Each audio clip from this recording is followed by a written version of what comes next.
Hello guys, this is the first time I'm ever going to be doing a maths video. I've never done this before, but I get high 90s for maths, so I thought I would help my fellow matrics out by going through paper 1, doing all the questions, and then you can watch through all of it and learn from it. Alright, so the first thing I'm going to be doing is question 1 from the Matric 2024 finals paper. So let's get into it. Alright, so the first questions are always quite easy. We've got 1.1 asking, well, it's actually 1.1.1.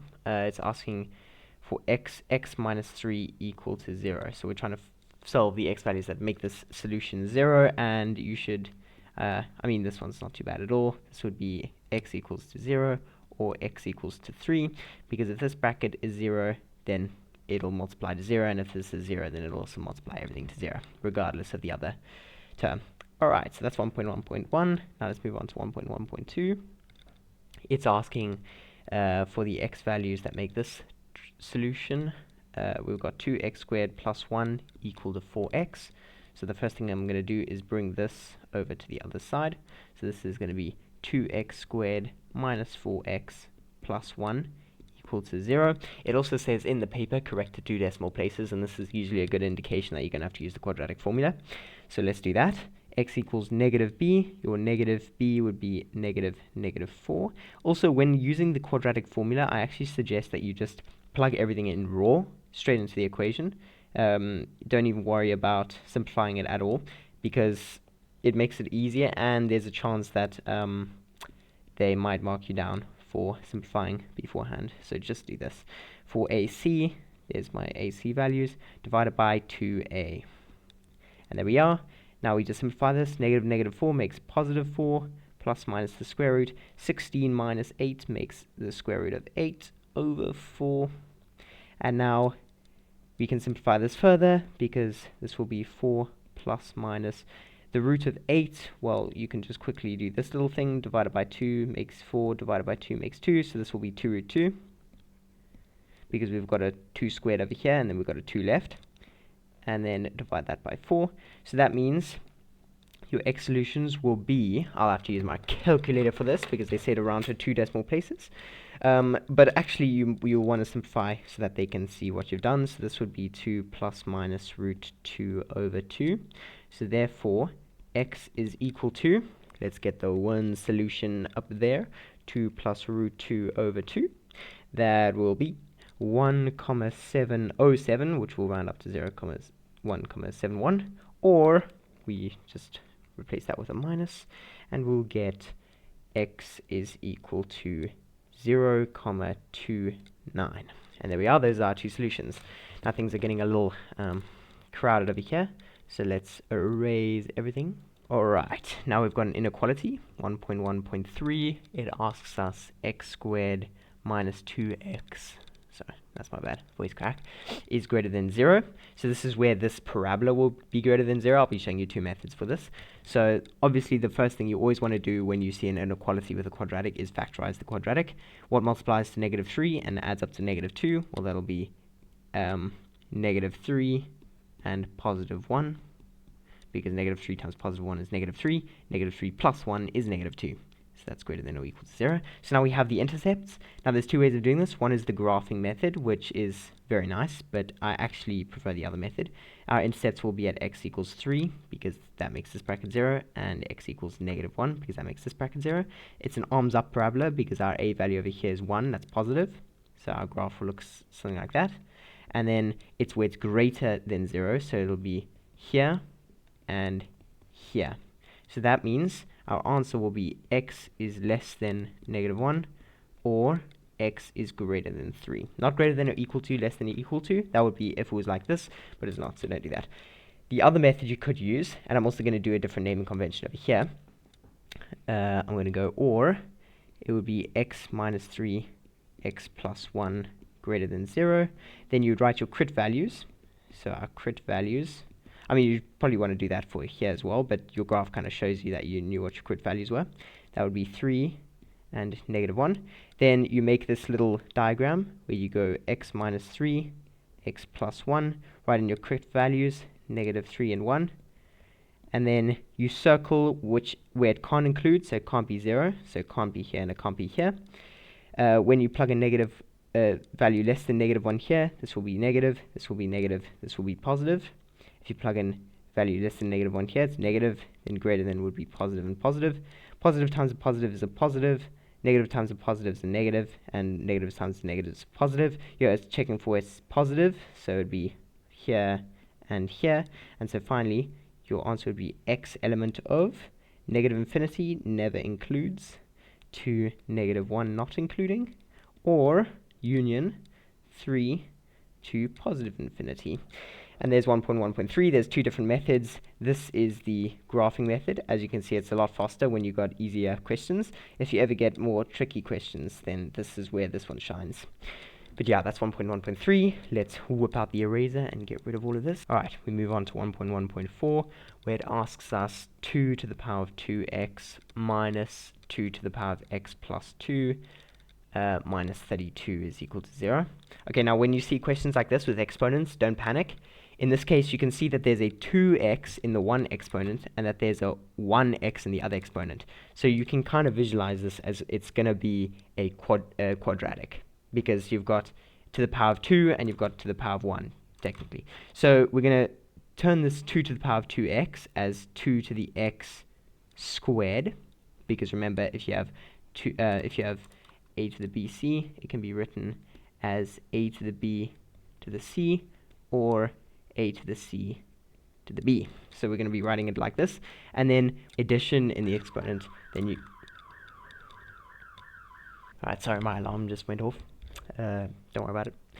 Alright, so with this 2 to the x plus 2, we know that a to the b plus c can be written as a to the b times by a to the c. So we're going to do that. This is going to be 2 to the x times by 2 to the 2 minus 32. Don't even worry about turning 32 into 2 to the power of, like, what is that, 5 or something. Yeah, don't even worry about that. It's probably not 5, it's probably 6, whatever. Alright, so now what do you notice about this? We've got 2 to the x squared, we've got 2 to the x attached to this constant, and we've got minus 32. So just for simplicity's sake, you don't have to do that. Let k, this is the k method now, equal 2 to the x.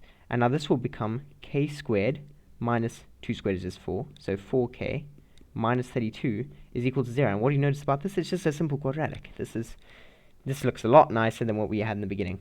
So negative 32, what multiplies negative 32 makes negative 4. Well, that would be k minus 8k plus 4. 8, 6, and 24, 32. Yeah, I'm not stupid. Okay, so then k is equal to 8, or k is equal to negative 4. That means either 2 to the x, so that means 2 to the x is equal, don't leave your values in terms of k, because that's not quite correct, or 2 to the x is equal to negative 4. But what do we know? 2 to the power of anything can't equal a negative value, so you can just cross that out immediately. And then this would just be log 2 of 8, or x is equal to 3, because 2 to the power of 3 is 8. So there's our final solution for 1.1.4. Moving on to 1.1.5, the last question in the 1.1 part. We've got, for what values does this, doesn't make this true. Square root of negative 2x plus 4 minus x is equal to 2. So what we're first going to do is we're going to isolate the third, so that we can square both sides. So we're going to make this negative 2x plus 4 is equal to, bring the x over, 2 plus x. Then square both sides, we'll get negative 2x plus 4. You can square this in your head, or you can, like, write out the process, but I'm just going to do it in my head. So this would be x squared plus 4x plus 4. And now you can bring everything over to one side, so I'm just going to move this side to the left side to make it nicer. Plus 4x plus another 2x becomes plus 6x. 4 minus 4 becomes 0. So that for x squared plus 6x equals 0. And then finally, x times x plus 6 is equal to 0. Therefore, x is equal to 0, or x is equal to negative 6. But whenever you have a surd, you always got to check your solutions. So if I plug in 0, square root of 4 makes 2, minus 0, it does equal 2, so this one is correct.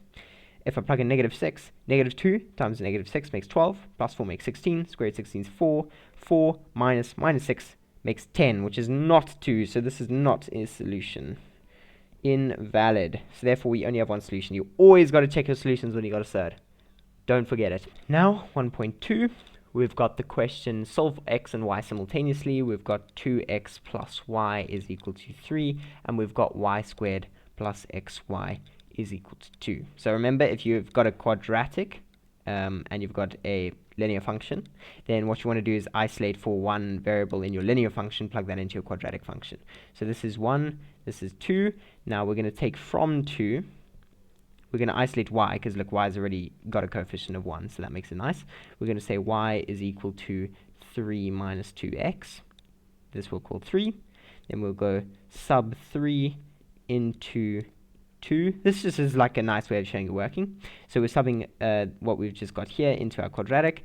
Y is now 3 minus 2x squared plus x times 3 minus 2x, which is equal to 2.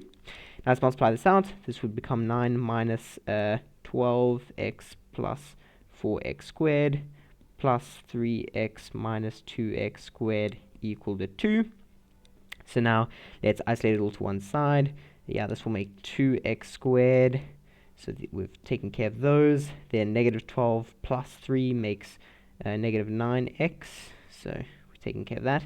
And then 9 minus 2 makes 7. So plus 7 is equal to 0. Then let's figure out what we're going to be doing here. This makes 2, this makes 7. We want both of them to be negatives. Yeah, so then this will make 2x minus 7 and x minus 1 equals 0. Remember how I said that my alarm went off? Well, ADT just pulled up, so yeah, life happens. Alright, so now that we've factorized it, we can get our x values. These are really ugly x values, I won't lie, but x equals 7 over 2, or x equals 1. If I like struggle to see what x value will make this 0, just think you want your x to be 7, but it's being multiplied by 2. So to undo the multiplication of 2, you want to divide by 2. So it'll be 7 over 2. Anyways, I don't know if that helps. So now we've got two x values, which means we're going to have two y values. So let's sub into 3. For our one solution, it'll be y equals 3 minus 2 times 7 over 2. Oh, that's quite nice, the 2's cancel. And then for the other solution, it'll be y equals 3 minus 2 times 1. So this will be 3 minus 2 times 7 over 2. The 2's will cancel. 3 minus 7 is negative 4. So y equals negative 4. Or y equals 3 minus 2 equals 1. So now we've got two solutions. We're going to write it in terms of coordinates. This just makes it nice for your marker to see what you've done. So for your 7 over 2, your solution was negative 4. And for your x equals negative 1, your solution was 1. So that means we've got the coordinates 7 over 2, negative 4, and we've got the solutions 1, 1. If it was a and b, I don't know if you can do this coordinate system, but yeah, this is just nice. Otherwise, you just don't write it, because, I mean, you've already written your solutions over here, and you've already written the corresponding solutions over here. The last question in question 1 is always a problem-solving question. So these are like the kind of hard ones which you've got to wrap your brain around.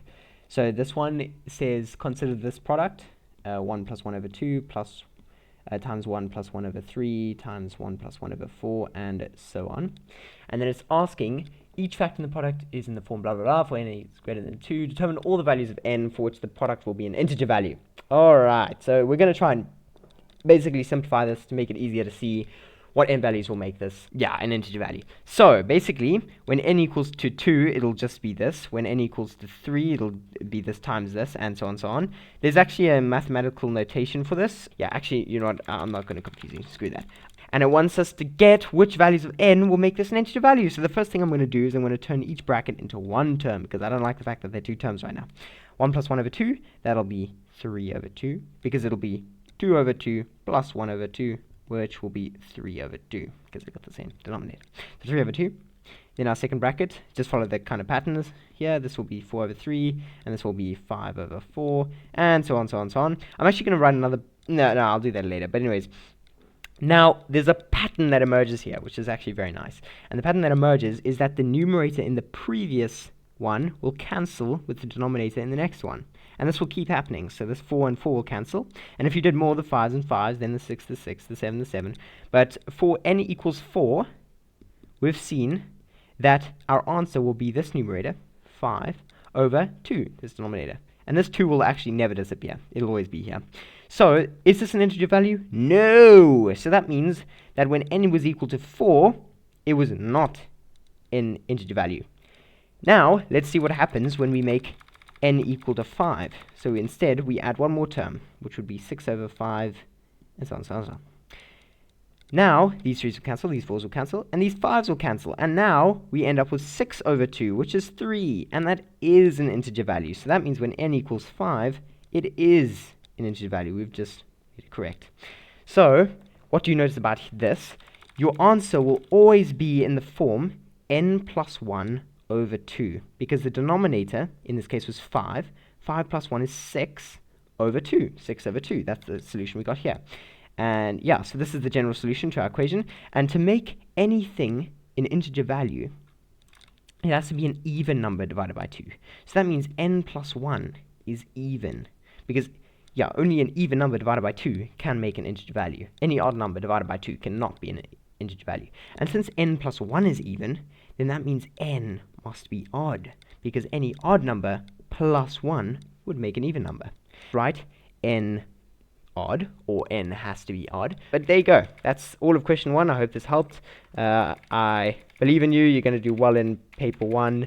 If you've already done paper 1 and you didn't do too well, then don't worry. I believe in you for finals. You're going to do amazing. Just keep working at it. Maths is one of those subjects where you just got to do past papers. I mean, like, yeah, studying isn't really that helpful in my opinion. I think past papers is just the best way to go. And so, yeah, I hope this helps. Anyways. Have a good day!